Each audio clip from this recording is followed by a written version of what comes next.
is at noon, only on Edmonton Sports Talk. The Elks Call is the newest Edmonton Elks podcast, located in Edmonton, discussing everything Elks. Join friends of EST, Scout and Catherine, Friday nights at 8 on EdmontonSportsTalk.com.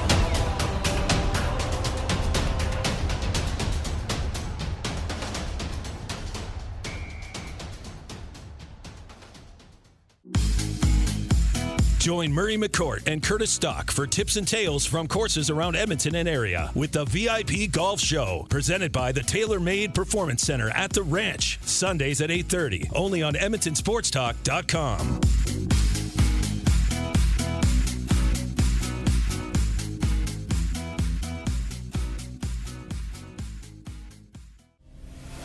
Tom Gazzola and Sean Bell take you on a hot lap around the NHL with Hello Hockey, Saturday mornings at 10, only on Edmonton Sports Talk.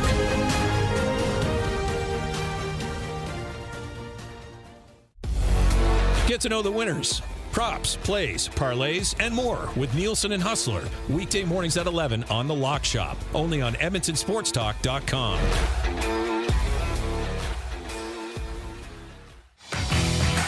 Get all the latest news and takes on everything Oilers with Dustin Nielsen and Tom Gazzola on the Oil Stream. Live at noon, Monday, Wednesday, and Fridays. Only on EdmontonSportsTalk.com.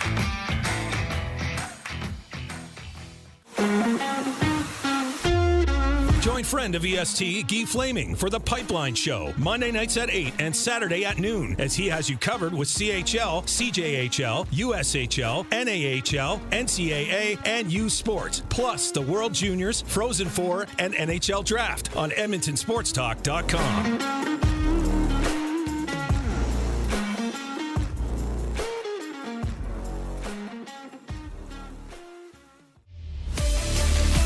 Friend of EST, Eric Thomas, takes you around the track all the way to the checkered flag on Raceline Radio, Tuesday nights at 8 and Saturday morning at 9, only on EdmontonSportsTalk.com.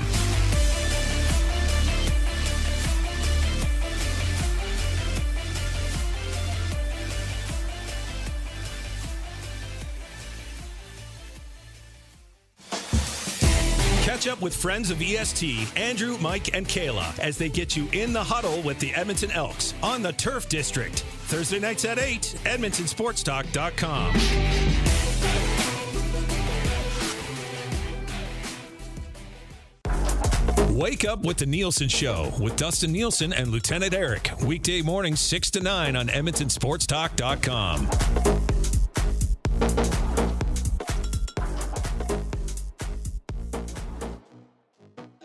The Lock Shop. We've been doing this for a long time. We spend all this time salivating over the season. Sometimes, if you haven't learned your lesson, you go hard betting on week one. And then we get ready to get into week 3 of the season going, what the hell were we talking about for a month leading into the season? Because everything we thought was the case was wrong. So I always tread a little lightly. And I mean, I try not to make these so definitive takes. Things can change very, very quickly, or maybe they have and we just haven't seen it yet. The Lock Shop with Nielsen and Hustler. Weekday mornings at 11, only on EdmontonSportsTalk.com.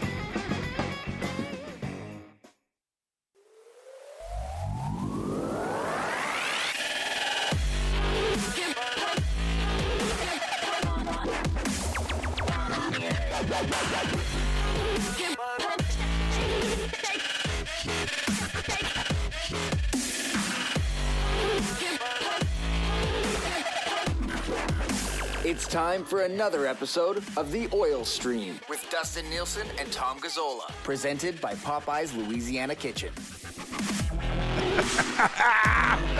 Welcome to another episode of The Oil Stream. You gotta turn that down, man, the music. Oh. Yeah.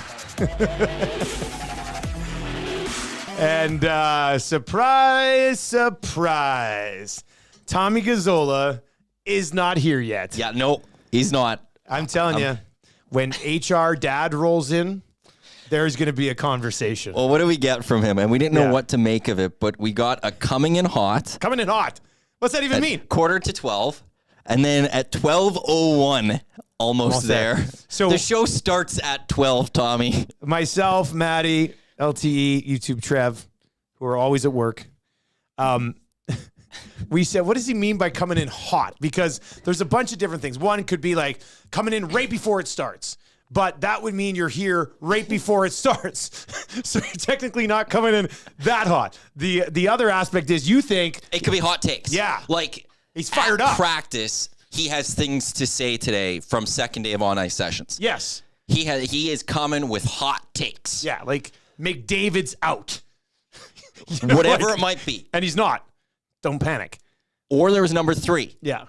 He's just hot. That's what Eric goes. He goes, I just think he's going to come in looking really good. Tom took a little extra time on his hair after practice to make sure he's looking good for the oil stream today. Oh, man. I'm telling you, there's a few things here. Like we've been two and a half weeks now, basically, since we launched Edmonton Sports Talk. But the Black Sedan guy was great. Black Sedan creep will always be a thing. Yeah. But Tommy and his tardiness are now my favorite bit that we've got going. And I also think it will continue. Like, it's not going anywhere. So he has to be at work for an hour today. Yeah. 1 hour. And he's going to do less than an hour. I like Surveyor Brett saying, wow, another apology about to be issued. He had an apology yesterday or 2 days ago. I hear a and now door. he's got an apology again. Oh, there he is. Tommy Gazzola. D. White makes a really good point. He better be coming in hot with Popeye's chicken sandwiches. But sadly, that is not the case.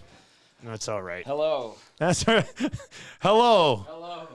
Hello, Jerry. Jerry, hello. Jerry, hello. Tommy, hello.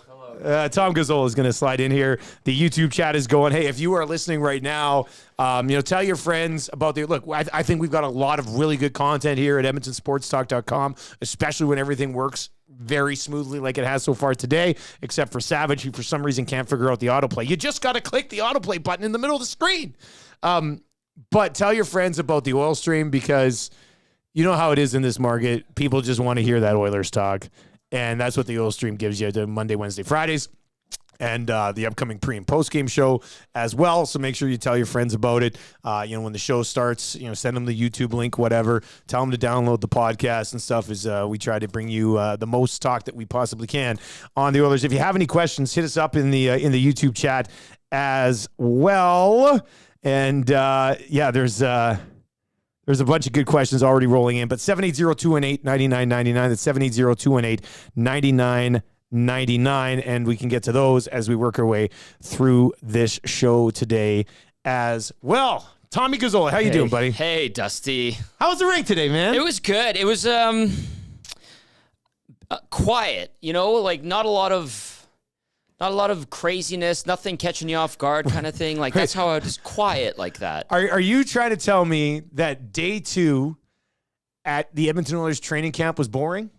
No. It's never boring. Like, it's okay if it was boring. It's day 2. There's no, nobody's going out there killing each other. There's no more fighting in training camp, and nobody's proving a point. It's just you're going out there. It's all business, and the focus was systems work today. Like, they're working on D-to-D regroups, neutral zone stuff. How did they want to attack the offensive zone? They did some 2-on-1s that became 3-on-1s. 3-on-1s that became 3-on-2s. And then they were working on some 4-on-4 breakouts. So it was quiet in that regard. Like, they're very much getting ready for Sunday. Yeah. And so I guess it comes up pretty quick, doesn't it? Like, I think this is the quickest in terms of amount of days from medicals and physicals to the first preseason game. I remember thinking something similar along those lines last year, but I wouldn't be surprised if this is the quickest. It's very quick. But with that being said, I wish it was even quicker, and I wish the preseason was shorter, and we could just get to the start of the season, right? Like, it's moving quick. It's moving really quick. Honestly, I can't believe it's September 22nd. Yeah. And we're talking about preseason game 1 on Sunday at 4 o'clock. Somebody has a birthday tomorrow. Who? You, buddy. Oh, get out of here. It's exciting. It's exciting. It's exciting. If you have any questions, hit us up. 780-218-9999, or, of course, in the YouTube chat as well, and we'll get to some of those. So like anything, I don't know if anything newsworthy comes out today, but what was the buzz down at the rink, buddy? Like, so a couple of things, like Phil, like here's how exhilarating it got. Phil Kemp, yes, and Cam Dineen got bumped up to the main group. Uh-oh. Really? This is why I need that breaking news sounder, right? Boom. Yeah. That's what I mean. Like, that is... So did someone get bumped down? Ben Gleason wasn't with the main group. I saw Ben Gleason yesterday with the main group, and I was just like, oh, Ben Gleason. He was with Niemelainen, right? Yeah. Yeah. And Niemelainen was not there with the main group. He wasn't there with they bumped that pair down. And brought up Kemp and Dineen. Okay. And they were the fourth pair. Do you think they're just going to rotate? Fifth pair. No, it'd be the fourth pair. Or fifth. Fourth, yeah. Yes, yesterday was the fourth pair, right? Yeah, because they had 8D on the ice with the main group today, so they're the fourth pair. So is that just cycling through some D just to skate with the main group and give them some experience? I feel like that's what it is. I'm guessing they're going to take a look at these guys in some preseason games, so they're getting them ready. That's how I see it. These are if you're wondering who's getting the call-ups after the defense is set and the roster's set for game one, I think this is indicative of that. Like, there's no nuance. There's no ambiguity in Jay Woodcroft's training camps. If you're on the radar, this is why you're getting a look with the main group kind of thing. Yeah, he doesn't mess around, does he? No, and in years past, different coaches have different approaches, but with Jay, this is very much, here's your group that's going to basically be the team. Yes, there's a couple of guys, the Lavois, the Ernies, the Sutters that are skating with the main group, deservedly so, rightly so. And then it's the secondary group that's, still players that are eligible for junior hockey, guys that are going to be back in the AHL, some that might end up in the ECHL. And they both sets of groups get taught the same system work. They go through the same drills, but there's no ambiguity to it. We are sitting here in the Popeyes Louisiana Kitchen studios, and if you've not yet tried their new wings, you're going to want to get your hands on those immediately. I like to imagine people now that now that we're streaming live every single day from on Monday, Wednesday, Friday. I like to imagine people like scheduling like a Wednesday or a Friday Popeyes lunch, where you sit down with some Popeyes, and we will do this as well. I just got a couple of cards in the mail, so and they're like preloaded gift cards. They arrived. They're in my car now, so we can slide out and get some Popeyes for lunch once in a while. But I like to imagine them sitting there crushing that chicken like Ben Stiller in Dodgeball at the end. When he gets huge again and he's crushing the chicken. That's how I want people watching the oil stream. That's how I imagine it going down. But yeah, don't go a la, what was that character's name? Dwight Goodman. Don't go that route. Don't go full blown Dwight Goodman. Yeah, exactly. White. I think it was White Goodman. White Goodman, not Dwight Goodman. Sweet and spicy wings now available. They come in a 6-piece and a 12-piece, and I hope this leads to something else on the wing game and the wing front at Popeyes. They're working on a new location here on the West End by where that Red Robins used to be.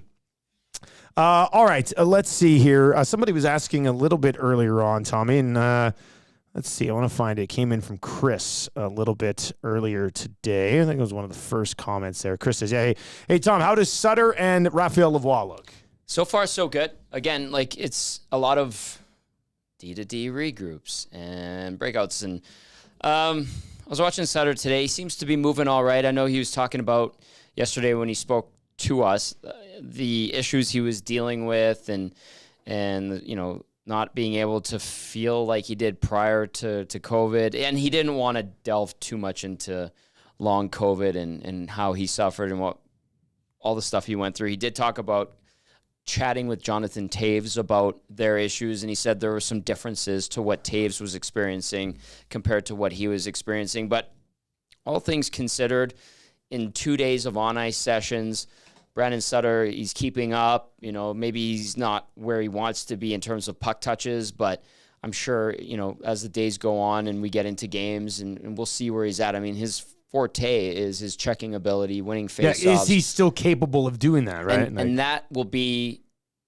where we focus in on when he plays his first preseason game. And I don't know if it's going to be Sunday or not. Yeah. We'll probably have a really good indicator tomorrow when they hit the ice because there's no morning skate for the guys. It's a 4:00 start on Sunday.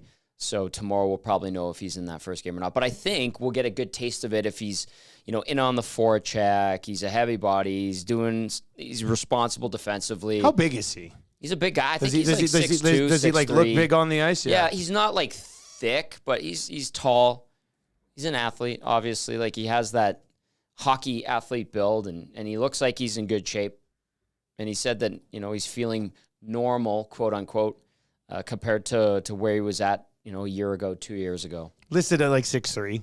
Yeah, so, he's that decent sized frame there. Yeah. So do you read into it much then that with McLeod not available, that he's slotting in between Foegele and Ryan? Because it looks like the McLeod-Foegele-Ryan line would be back together again. Yeah, and Foegele and Ryan have been together. They were together again today. Yeah. Peterson's been taking a twirl up there. Peterson was in there too, kind of the placeholder. And, Peterson's a guy that has played NHL games in recent years, but he hasn't been a regular, but he's trying to, catch on here. And so he's trying to, stake a claim for himself as well. But, yeah, I suppose we could see him. I would imagine he's more fourth line.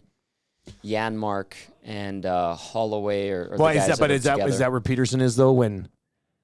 that's what I'm kind of wondering. Yeah, that's it. Here's an interesting thing too to note when it comes to Sutter compared to Ernie, Lavoie, and Malone, who's been skating with Lavoie and Ernie on a line. Kind of the forgotten man there, eh? Bugsy? Yeah. Yeah, but he knows he's there to be the captain of the Condors, and there's no mistaking that. And he'll probably play a few preseason games. He's just a good soldier. But Ernie, Lavoie, and Malone are all wearing gray sweaters on the ice, while everyone else is in either blue or white. And Sutter is in blue, Peterson is in blue, and I think that's indicative of something as well. All the defensemen wearing black jerseys. Okay. So if you're wondering, with the main group. Yeah, so this is the main group. If you're wondering how they're categorizing them, where they're standing right now, and they can change. They switch jerseys on the ice mid-session. But for the first 2 days on the ice, what they're doing right now is Ernie, Lavoie, and Malone are in gray. They stand out because everyone else is white and blue in forward units, and then all the defensemen are wearing black. Have we mentioned Drake Caggiula at all? Caggiula was with the second group yesterday. He was going to be with the second group again today. So too was Gagner, Bourgault, as well as Matvei Petrov. So did we see Petrov and Bourgault?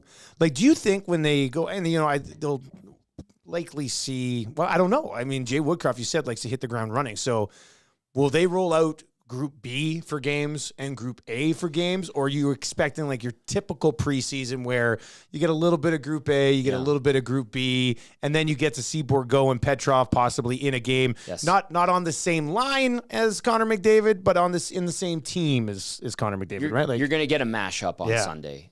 They'll amalgamate the two groups. There's no way they're playing a good chunk of the top six in that first game against Winnipeg. They just don't do that. They're going to save those guys for home games, and they're going to save them for later in the preseason. They have 8 preseason games. Again, these teams want to make money in the preseason. I know the building probably won't be full, but it's a revenue generator, so they maximize that, understandably so. But yeah, I expect to see, and talk around the rink right now is expect to see a lot of guys from that second group, quote unquote, playing in the first couple of preseason games. And then I think they're going to be pretty swift with cutting down. So, which would totally make sense. Yeah. So what is the discussion at the rink? What are you seeing, or how would you handicap this race for the 12th forward spot right now? And how much of that do you base on what you're seeing with where these guys are placed in the lineup right now, as opposed to, what we know about these players? It's a really tough question because they haven't played any preseason games yet. But I'd be interested because then, if we were able to set that level, right, going into preseason, being we think so and so. Like Peterson, for example, maybe the front runner because he's in that spot right now, holding down McLeod's spot. Or is he only there because they don't think that's where he's going to belong? So McLeod slides back in and he doesn't bump the next guy out. He's just kind of right off the list. So that's possible. I think it's good to kind of sort of figure out where that's at now so that we can gauge how it moves during the preseason. Yeah. Now, this soft tissue injury that Woodcroft called day-to-day with Ryan McLeod. If McLeod is back, let's say on Monday, hypothetically, I could see him in, a standard white or blue uniform as expected, and then I could see Brad Malone push to the second group, and then Lane Peterson's wearing that gray jersey. I think Brandon Sutter, given his body of work, his track record, whatever you want to call it in the National Hockey League, his pedigree before long COVID, puts him ahead of Peterson. And it's just a matter of seeing, what they've got. And they're pretty upfront about that. And he wants to see what he's got. But if I were to take a swing at it, I would say, okay, when McLeod's good to go and they give him the green light to hit the ice for training camp, he goes into standard line, and then Peterson gets bumped down. He's wearing the gray jersey, and Malone goes to that second group. I could see that. McLeod short, like he'll be playing preseason games? I would think so. I mean, yesterday, day-to-day, soft tissue, okay. I'm sure you want to get him out there as soon as you can, but if they're like, we can hold you out for a couple of days and let that heal up, and maybe I'm assuming they're going to give him the weekend. Like, I don't know. I don't think I would be surprised if I saw him out there tomorrow, but I would assume, given how early it is in training camp, this game coming up, really, if he's out there on Monday, then I think that's okay. Like, he's not missing a ton because they're doing film sessions. They're doing all that. It's just you're not going out there getting the reps early with, a few guys that might not be on the team. How much do you think that 12th spot comes down to not how well everybody plays, but to the type of player they need in that spot? Because, we talk about the Sutter thing, a right shot centerman would probably be a little more valuable. Like, yeah. And Peterson's not a small. I think he's like 6'2" as well. Peterson. Yeah. See, I've watched a few of his fights and stuff. Like, I think it'll come down to obviously performance, amalgamating into the system, and what Peterson has over Sutter is a contract. And if he's skating better and he's keeping up, and there's really no delineation between the two or no separation. At this point, I think, Peterson probably has the leg up on Brandon Sutter. Right? Like, you got to factor in the contract. Peterson hasn't even played like 80 games in the NHL over like 5 years. So why not Kajula? Well, Kajula, he's going to be one of the first call-ups unless he's just absolutely awful and, they're like, what happened in this guy? But I don't think that's going to be the case. Kajula, he came in here knowing probably going to spend a good chunk of time in the AHL, but like Ken Holland mentioned the other day, 15, 16 forwards is probably what's going to be used. Yes, they're going to start the season and have be shorthanded roster-wise, but eventually Kajula will probably be in the mix. Now, he has to go and perform and all of that and outperform Lavoie and a few other, Peterson being one of them. Holland talking about, and that was at the golf tournament, right? Yeah. Yeah. So Holland talking about, needing the 15 or 16 guys. He's right. But it brings me back around to a question of, if they get down, like if they lose a couple bodies in the bottom six, which I think is outside of, we have to see how they play defense this year. Like, let's see how they play defense. But from a personnel perspective, I do think if I was ranking the strengths of the team, top six forwards, biggest strength on the team. Mm-hmm. I actually, with Ekholm there, I like their blue line. So I would probably put their blue line as the second strongest part of the team from a personnel core perspective. I'd put goaltending in the third spot, and I'd put the bottom six in the fourth spot by quite a big margin, in my opinion. So if they lose some guys, if they lose some bodies in the bottom six, how much does that hurt the team in the fact that maybe they don't have the other guys that can come up and compete at a high NHL level, even as a bottom six, or they have to start rolling even heavier with the top six because they're a little bit shorthanded further down the line? Like, where's the depth at, in your opinion, in a 15 to 16 man group? Yeah. Keep in mind, too, if need be, they have no qualms going 11-7, although I think the goal will be to play more 12-6. To try to stay away from that? Now, is that to take workload? Because I'm always torn on the 11-7 discussion because I like their 7 defensemen. Like, I would like to see all 7 defensemen play, but up front, if it means like an extra 2 or 3 minutes for Draisaitl or McDavid, technically you don't want to do that in November. You don't want to do that in December, right? Like, yeah, so I suppose depending on the longevity of injuries. But, okay, let's look at their depth. Peterson, Kajula, Sam Gagner, when he's healthy and ready, he says he's okay and willing to play down in Bakersfield, and if he gets called up, okay. Outside of that, you've got Janmark and Holloway, Fogle and Ryan. Like, how bad is that bottom six? Or is it adequate? It's not as good as it was to end the year. We know that. There's no Klim Kostin, there's no Nick Bukestad, but they bolstered it, right? Yeah. Mid-season and then late season. I don't think this bottom six even compares to the bottom six that they could have rolled out with Bukestad and Kostin. Like I think those two guys will be missed significantly. With that being said, I also don't think this bottom six will be the one that we're talking about in game one of the playoffs. Right? I was going to make that point. So I think adequate is probably as far as I would go on the positive side of things. Adequate at best. Prove it to me kind of mentality going into the season, right? It's you don't go and look at that bottom six and go, damn, that's a hot bottom six. Now, what will Dylan Holloway be this year? He's going to start in the bottom six. Well, actually, it's funny you brought that up because I was going to tease that we would go to break and come back with the Dylan Holloway discussion. We talked to him today. Oh, there we go. Well, we'll get into that now. When you said you were coming in hot, did you hear the discussion we were having? No, I missed it. Okay. So we figured it was one of three things. One, you were going to roll in like right as we started. Like, I'm coming in hot.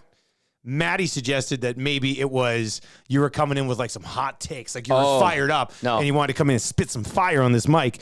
Always. And then Lieutenant Eric said that maybe you were just coming in and you really put yourself together nicely today, and you were just looking hot. I appreciate. We'll let you decide on the YouTube channel. Yeah. No, Jack. I'll just quickly say Jack Michaels is perpetually late. It is part of his character. And he always says, I'm coming in hot, like we go golfing. And you just see him with a minute to go before we're on the tee. And you just see his car snake down the driveway. And he's like running to the first tee box. Just a mess. Eh? I told you I was coming in hot. So that's how I use that term. Everything else is subjective. 780-218-9999. That's 780-218-9999. Your expectations for Dylan Holloway this season. What do you expect from this kid? What would you consider? How do we gauge success? This is a good. This is what we'll dive into. And you can hit us up in the YouTube chat on the text line 780-218-9999. If you're on the YouTube chat, you obviously know how to do it. How do we gauge success for Dylan Holloway this season? We will get into that. The oil stream continues right here on Edmonton Sports Talk. The Lock Shop. I'm a Minshew guy. I think Minshew, like at least right now in these games, actually probably makes them a little bit more competitive. Indy +8 with Minshew might be a play for yours truly. I like you riding Minshew, buddy. I back on our old show, we were huge Gardner Minshew guys. So Minshew's just steady. There's nothing spectacular about him, but he can manage teams to victories. The Lock Shop with Nielsen and Hustler. Weekday mornings at 11, only on EdmontonSportsTalk.com. The Elks Call is the newest Edmonton Elks podcast located in Edmonton, discussing everything Elks. Join friends of EST, Scout and Catherine, Friday nights at 8 on EdmontonSportsTalk.com.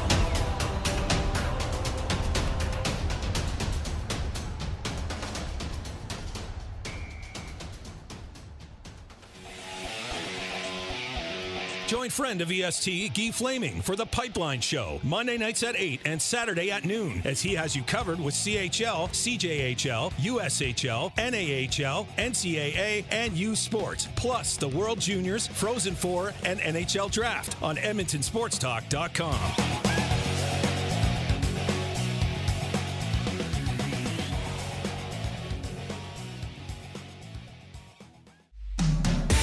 Catch up with friends of EST, Andrew, Mike, and Kayla, as they get you in the huddle with the Edmonton Elks on the Turf District. Thursday nights at 8, EdmontonSportsTalk.com.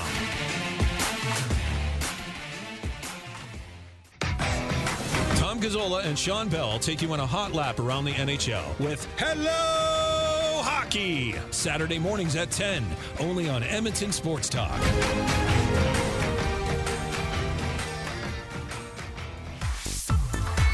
friend of EST, Eric Thomas, takes you around the track all the way to the checkered flag on Raceline Radio. Tuesday nights at 8 and Saturday morning at 9. Only on EdmontonSportsTalk.com.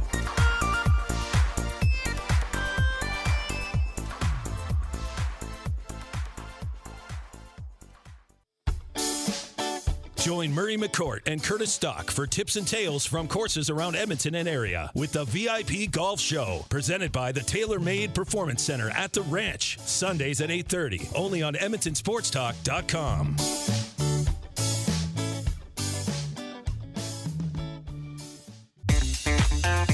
Don't feel like working? Join the Hangout. You never know what you might hear. Weekday mornings 9 to 11 on EdmontonSportsTalk.com.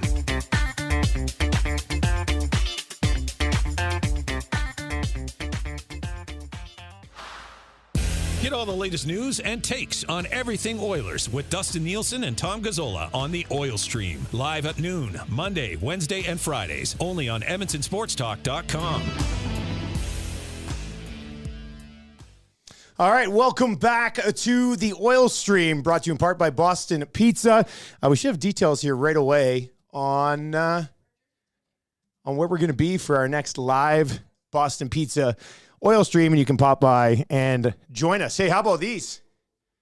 Super nice. And Edmonton Sports Talk hoodies. The merch is hot, man. It's looking pretty good, isn't it? It's good. Like the material, can I please? Oh, actually, I have one here. Touch me. Touch me. It's nice. It's kind of softish. Yeah. Soft, very soft. I have one. No, these are nice. These are good. Hooked us up during the commercial break. Yeah, shout out to the Hive. We're going to be partnering with them on a bunch of stuff. So yes. Yeah, it looks good. Really nice. Good quality. I like it. And then we got a T-shirt. Yeah, I haven't even seen the T-shirt yet. Yeah. Like, we're starting out, like, really simple. Yeah, very simple stuff. We're going to have a way for you to get involved with all this, too. So, here's you ready for that? Just a plain white tee. Also good quality. I feel the quality. Yeah. Look at that. Soft. Oh. Oh, that's very soft. I love it. And I don't think I'm allowed to talk about the other product that we were sent a sample of. You received the one and only. The toque? Are we allowed to talk about I wore it. I wore it on the Fantasy Football 5. It is like a nice wool toque, and it's like the leather patch with the stamp, like the hot branded into a cow's ass design with the logo. It looks awesome. It looks really nice. I want that I too. like that. Thank you, Chelsea Holt, and thank you, Matthew, for bringing that. Yeah, no, excellent. Hey, look good, play good, feel good, do good things. I believe that's I think that's how it's supposed to be. Yes. Yeah. Lots of things on Dylan Holloway. You said Dylan Holloway, you guys spoke with him today? Spoke with him today.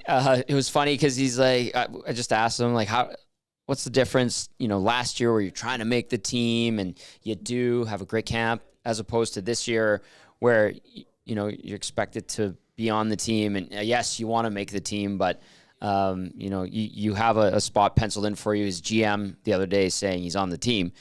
And so that eagerness and that mentality, like, I have to make it. You appreciate it. It kind of makes you chuckle. It's like, kid, you're on the team. Like, relax. But the fact that he's hungry and he has that mindset, I think that's a good indicator. And then the other thing, too, is he said he dropped some weight. Really? Yeah, just wants to be quicker. Lucky. Yeah. But, and is that a good thing? We'll see. He said that coming out of college, there a lot of lifting and heavy weights in terms of strength regimen, and now it's about durability and speed, quickness, and all that. Like, he's not a small guy. What did he say? Like 5 pounds type of thing? Did you guys get into that? He didn't go into. Did Rashog details. pull out a scale and make him step on it? Ryan was not present today. What? Oh, you know why? He's working the Elks game tonight. Working the Elks game. And he's a busy man. And sometimes when you work the Elks game, you can't really do anything else. Clip that. Clip that. Sorry, Shoggy. I'll see you today. Owanik, I heard a clap there. I believe we're clipping that, and it'll pop up somewhere down the road. I had to do it. That was very well played, Dustin Nielsen. On this 22nd of September, 2023 at 12:31 p.m. Mountain Time. He's going to pull me aside that I don't know. He's going to have to have a talk. And you just laugh at him after. You'll be like, listen, man, we're supposed to be on the same team here. Yeah, no, it's going to be good when I go I go on from the booth today. I go, all right, let's send it down to Ryan Rashog, who didn't do anything else all day today. Sitting on the couch, trying to figure out who is on the BC Lions. And exactly. It's not easy when you're not doing games every single week, right? So, well played. Okay, so is it noticeable with Holloway? Like when you saw, sometimes you can see a player skate and you go, oh wow, looks a little bit different, even when they get heavier. You couldn't. It's not noticeable. Okay. It's where it's noticeable. Jack Campbell.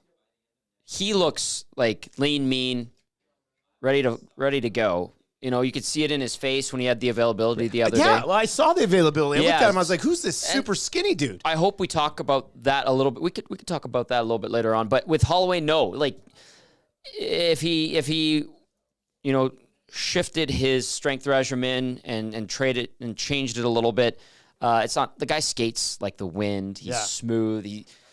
They call him Hollywood for a reason. He's got the look. Like, what a cool name. Built like really like this guy. He's put in the work. So maybe 5 pounds. I don't know. I don't think you want to cut 10 pounds going into the season, especially as a younger guy. So 5. I'm assuming 5 pounds, but he looks good. Like he looks good. Yeah.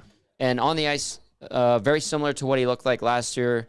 Again, we'll see where his confidence is at. I think that's the most important thing, and how he continues to develop. But in terms of just like overall look of the physique, how he is on the ice, if he didn't say anything, we would have not known any difference. Right? All right, so a little tweak here there. Sat in the sauna for a couple of days. Dropped I a few love LBs. the sauna.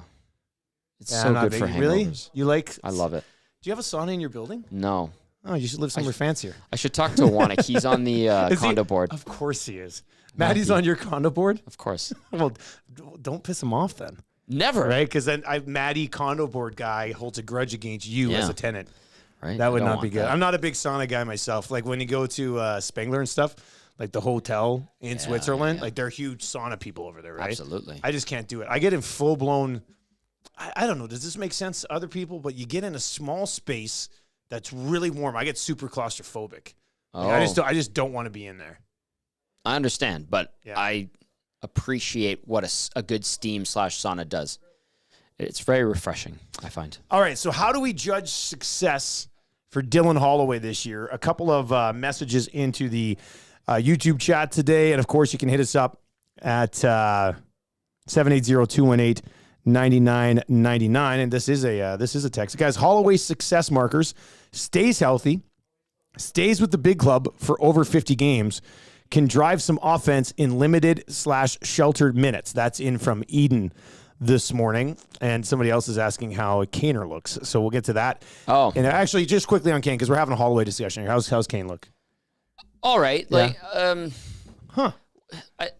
Like, fine. Okay. Like, there's no, like, oh, he looks slow, or he's...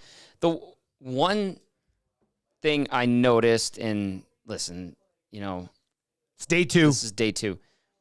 But I was watching him they were doing some 3-on-2s and some rushes and like that. And maybe a little bit, he said that the feeling isn't 100% back in the wrist that was cut. And really, he said it'll take a few years, but it's good enough. And unlike that goal he scored in the playoffs last year with that snapshot, like he's got a wicked shot, capable of overcoming it. But there's been a couple of where it looks a little clunky on his stick, but not to the point where you're concerned.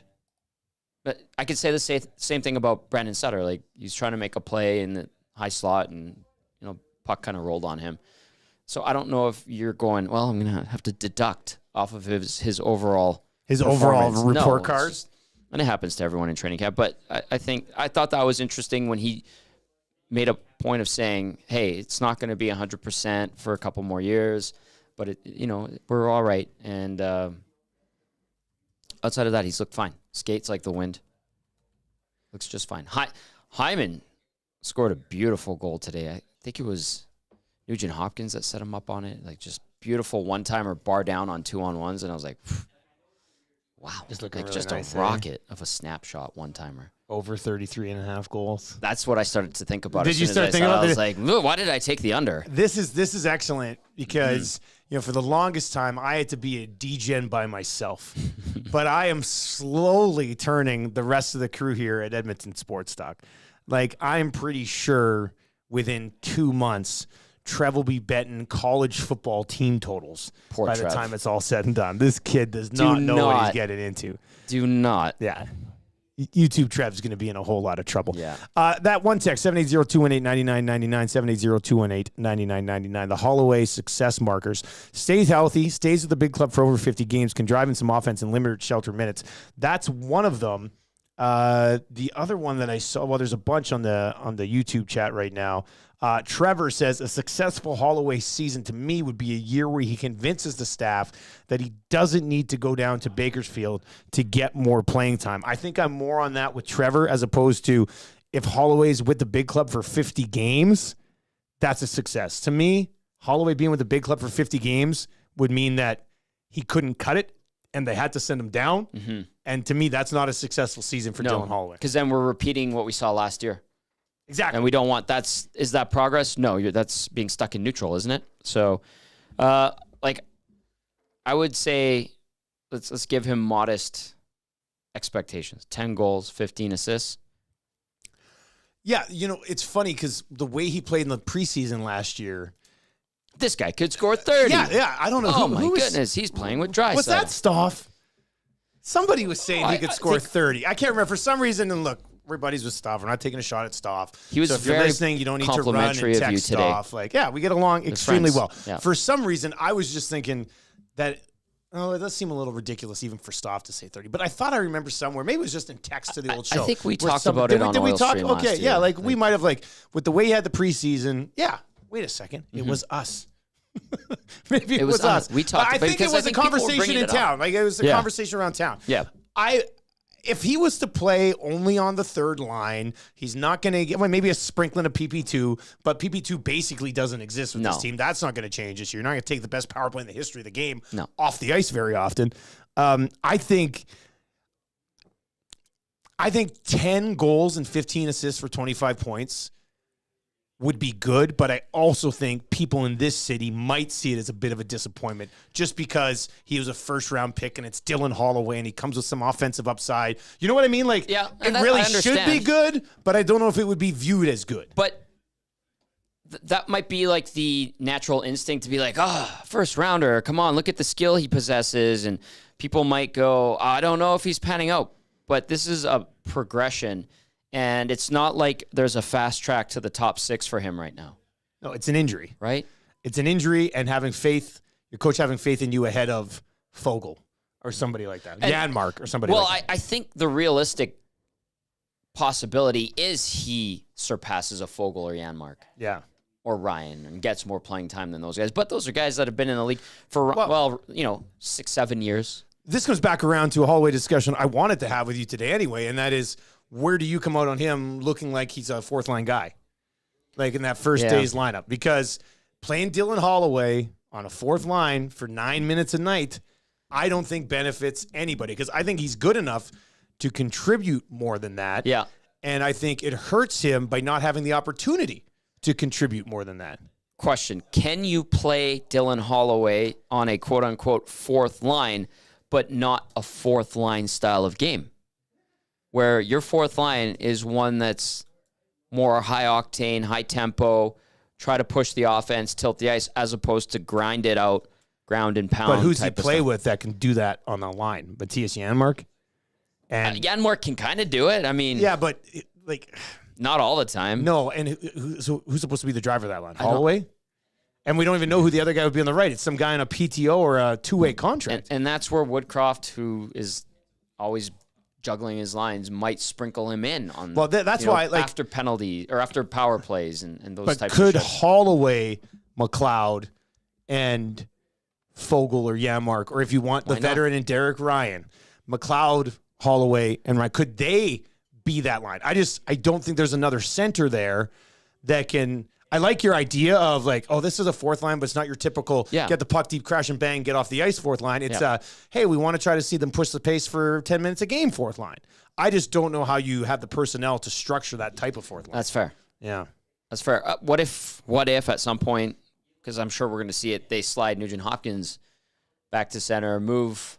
Like, what if they go 4 like legit centermen with McLeod as your fourth line center for a couple of games, and then Holloway gets elevated to a second, third line role because he's playing good? If you were to go 3 guys there? I don't know how realistic that opportunity is. I'm writing it down or right if now. it will happen, but I'm spitballing, basically. If Holloway is playing so well on the third line, let's say, I think the natural reaction would be like, well, why are you putting McLeod as a fourth line? And then I would say again, yeah, he's a fourth line, but if he's not playing a fourth line crash and bang type role and he's killing penalties and he's still playing 15 minutes a night, is there value in that? Are you okay with that? Because he's supposed to become this prototypical third line center, and eventually you want to see him become a really good National Hockey League third line center, right? Responsible, all that stuff. Let me run this by you. Please.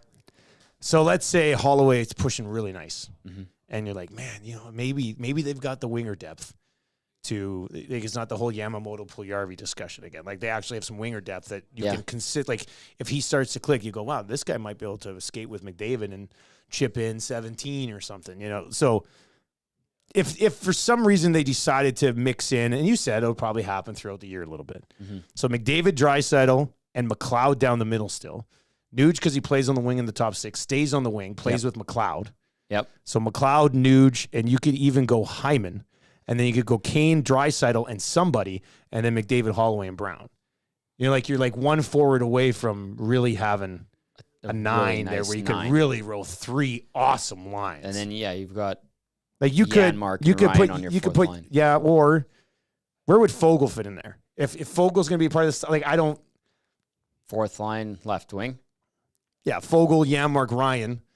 As that's your a fourth good line. I think that's a really nice fourth line. That's really nice. So to me, there's one forward missing from like making an awesome top 9. And again, we anticipate this forward group to get bolstered later down the road in the season. Which could be with that forward that you look at and go, okay. You talk to people in hockey ops and they know they need to add a forward, a bottom 6 forward, a good one.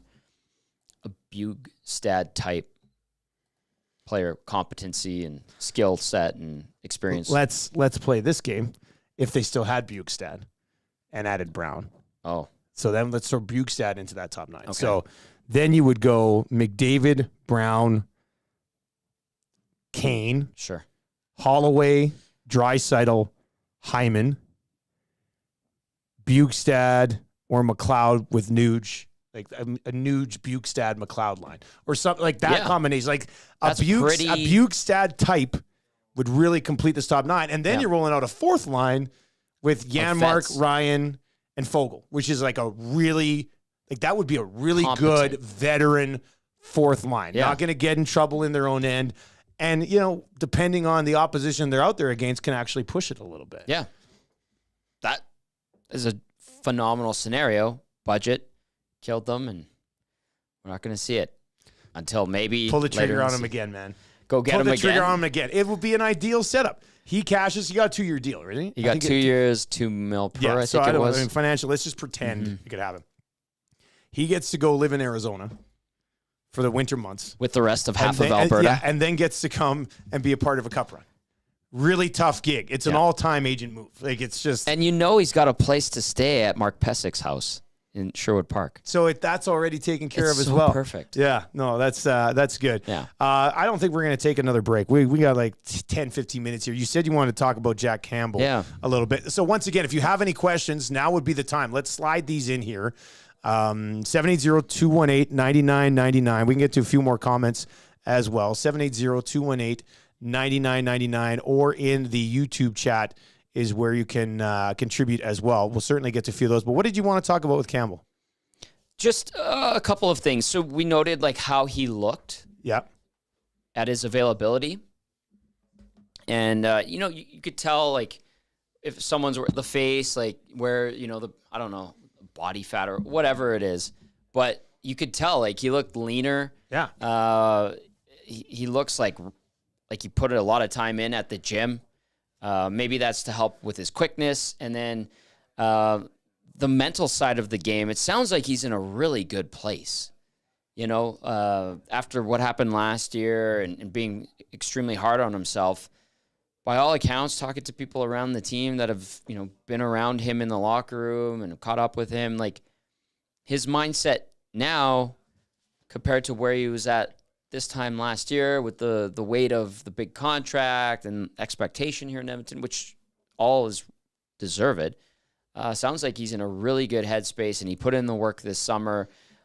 He likes this setup with the Bauer gear. He finally changed his chest protector because the one he was using apparently was from way back in junior. So you know how we were saying... Is he bigger now? Does he look bigger? He looks bigger. Wait a sec, stop. He was wearing his chest protector from junior? It was a really old chest protector. Come on. That had to be like Frankenstein back together. Are you serious? Guys fall in love with their gear, but and you contrast that with, I remember Cam Talbot. When Cam got traded to Edmonton from New York, great guy. Like I would talk to him all the time, and I said, "Hey Cam, like I love Ghostbusters. It's my favorite movie, and I don't mind Ghostbusters 2. Ghostbusters Afterlife was brilliant. Ghostbusters Answer the Call was terrible. We all know that, right? We're in agreement here." I told Cam, I'm like, "Hey, you're keeping your Ghostbusters mask and theme with the Oilers?" He's like, "Yeah." And I'm like, "Just so you know, I'm a goalie gear nerd. I love it." And so I'd always talk goalie gear with Cam, and he would always have new pads. Cam would always have a new set of gear every month.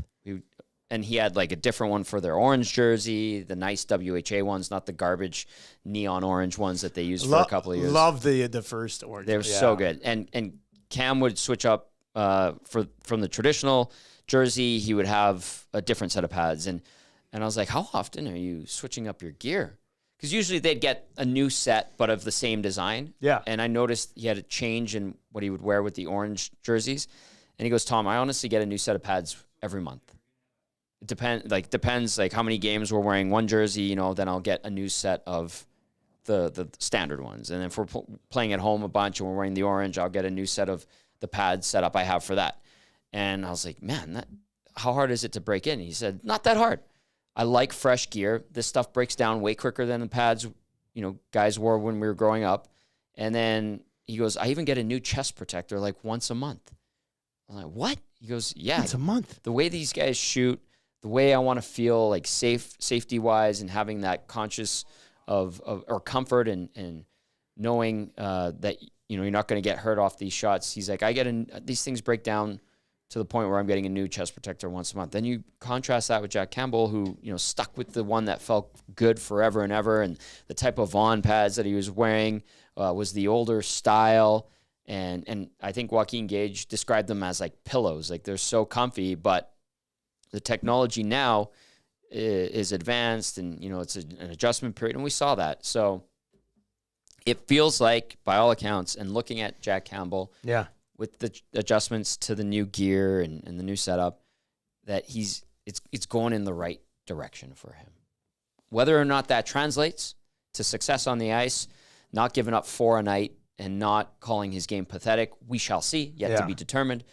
But the things he has done in the offseason to put himself in a good place to have the opportunity to have success, by all accounts, is pointing in the right direction. So I was a goalie from 9 to 15. And when we first started back then, my goal, like my chest protector, was like a back catcher's. The gut pad, right? It was just that. And then the arms were completely separate. Do you remember that? Like that's like in Kimberley, BC, where I played hockey, the goalies, it was nothing more than a back catcher's chest. Yeah. And then these 2 arm pieces that you would put in. And I wore that. I got that, I think, when I was like 13. Oh. And it was pretty big at the time. But the chest protector didn't help at all. Like it was like something an ump would wear. Right. So once the guy started shooting the puck hard, man, like my whole upper body was just bruised to all hell. Yeah. So I ended up. So when I stopped playing goalie because I was going to play basketball as well as hockey, and it was tough to be the goalie and commit. So. Mm-hmm. So I sold my equipment to my buddy who was just starting hockey and wanted to be a goalie. Like he was like 18 at the time. He's just like, I'm going to start playing like men's league and stuff. He was always a ball hockey goalie for us. He goes, I'm going to try playing on the ice now. So I sold him my stuff and it still fit him. And I went back. He went out for like tryouts for some team. And I remember watching it. We just got off the ice or something. And he had on just the garbage. There's no back protection at all. None. Like there was nothing on the back. Your back was completely wide open. Yeah. And this guy came in, some guy came in on him, fired a shot. And I don't know what Gerv was doing, but he like got scared of the shot. He turned around a bit and it hit him right in the back. It was so bad. And then I went back home to play I went to like a drop-in session when I was like 24. Yeah. And Gerv was there and he's in net that night and he was still wearing the same gear up top. I was like, what are you doing, man? Like go purchase an actual set of upper gear. It was, that was insane. I played goalie like once when I was like 6 or 7, and it was, so that would have been early 90s. Just once. Yeah, I was so bad. I loved playing street hockey goalie, but not real goalie. I couldn't move. Like I couldn't get the footwork and the sliding, and I couldn't figure that out. Yeah, it was different back then. Like you could get away with, but I had to wear around. It was still like it was the community leagues gear, and I still had it was like the old brown pads, and then they had like a generic Cooper blocker and glove that were like the newer circles? Style. Yeah, with the circles, the waffle board one. But I do remember the chest protector, and it was they had clearly bought it in the mid to late 80s, and it was when it was like the Michelin Man style. So it was starting to become huge, the newer modern gear, but it was still like blocky and weird and uncomfortable. So it wasn't a gut pad with separate arm sleeves to put into. I remember that. And then I was never a goalie again. Chad, Marshall was pretty excited about maybe being a goalie, and which would be good because he can go down on his knees. And he's going to be 7 feet tall. In these little nets, the little nets they play in U9, Marshall on his knees, his shoulders go up to the crossbar. Like there's nowhere. I said basically, just don't move, son, and you're going to do just fine. Yeah. But before he played his first game in net last year, he was in net for a practice, and he didn't realize like how many shots a goalie gets in practice, and he's like, Daddy, it's a lot. I can't do it. Yeah. It's just too much, too many shots. I said, well, it's a lot more fun in the game, man. Yeah, of course. Test it all the time. Chad says Jack's helmet should be a Jack and the Beanstalk theme. That would be pretty cool. With the beanstalk kind of creeping up to the top of the head. I think they're both wearing their same masks from last year. I didn't notice any differences. Yeah. Skinner still has like the reverse retro logo on the sides, and he wore that last year. And as far as I know, those are done. Those jerseys are done. Chris says Campbell for the Vezina at Coolbet plus 8,000. Maybe just a sprinkle. Just a little sprinkle. If you got $10 to burn. Yeah. Now we could look back on this day and say that's when it was when he started to. When Tommy was talking about him. So it's like my buddy Rick from the Pint. Yeah. Who put down $20 on the Elks to make the Grey Cup, and the payout's like $11,000. Yeah, and that was right before they won their first game. I think he'll probably be out 20, but I still like it. As a DJ, why not? Yeah, I like it. Stay cool, bet responsibly at Coolbet. They do have that who starts the opening night game prop for the Oilers, and it's a heavy one in favor of Skinner. I think it's like minus 182. So, all right, that's going to do it for another full day of sports talk right here at EdmontonSportsTalk.com. I know a lot of people asking about the merch, the new hoodie that we got, and the T-shirt. We've got plans. We've got things set up. Just be patient, and eventually you'll be able to wear shirts and hoodies and hats, toques. The hats are awesome, just like us. Yeah, the hats are pretty good. I really like the hats. Do I wear it? I have a good hair day going, though. No. It's up to you, buddy. I mean, no. You're not going to wear the hat tonight? No, I'm just going like this. What's up, Owanek? You're going to... No, you're going to go no hat at the game tonight. I think so. Wow. You really like that, eh? It's looking good. Chantal did a great job, as always. As always. S'il vous plaît, Chantal. S'il vous plaît. Merci beaucoup, Chantal. What does s'il vous plaît mean? Please. Oh. That seems technically, it's got to be more than that. If you will, but I think it's please, if you will. It's just please. It doesn't matter. It translates to please. Nobody knows. All right. We'll be back on, what do we got here? What's coming up tonight? What do you have? MCTV? Tonight, we'll have replays of like the Nielsen Show and stuff leading into the evening. MCTV podcast with Corey and Mark tonight. Hello Hockey tomorrow. Joaquin Gage will be a guest co-host. Beautiful. Yeah. Little extra bit of Gager. So that'll be good as well. The VIP golf show on Sunday. And we'll be back on the Nielsen Show on Monday morning. Tell your friends. They just have to go to edmontonsportstalk.com, bookmark it. You can click listen live. You can click watch live. And a big announcement from a beverage perspective Monday morning on the Nielsen Show for Edmonton Sports Talk. So we're pretty excited about that. So excited. Tommy, get us out of here, buddy. All right. As always, thank you for tuning in, texting in, nasty chat. I had a blast on the nasty chat. When I saw Macromello was on, I jumped in. Like, it was good. I love seeing you jump into the nasty chat. I woke up and I immediately went to my phone and I got in the nasty chat. Then I hopped on my laptop, it was a lot of fun. So have a great weekend. If you're down at the Elks game tonight, weather should be great. Hopefully the game is just as good. And if you see us, say hi, stop by. We always we don't bite. Except for Wannick sometimes.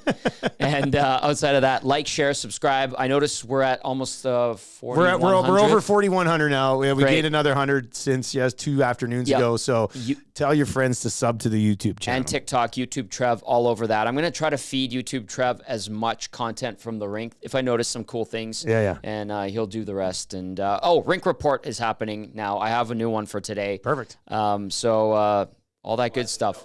What's that? Well, I sent a note yet. Because I came in hot. The priority is oil. Like, look at you. Remember when I said can't you just post it from your phone? I know we're going to spice it up. I thought we were going to spice it up. We're going to spice it up, but I mean, the key to the Rink Report is getting it out there immediately. Listen, that does it for the oil stream. We'll see you on Monday. We're going to have a big argument, maybe a beverage or two. Have a great weekend. The Lock Shop. We've been doing this for a long time. We spend all this time salivating over the season. Sometimes, if you haven't learned your lesson, you go hard betting on week 1, and then we get ready to get into week 3 of the season going, what the hell were we talking about for a month?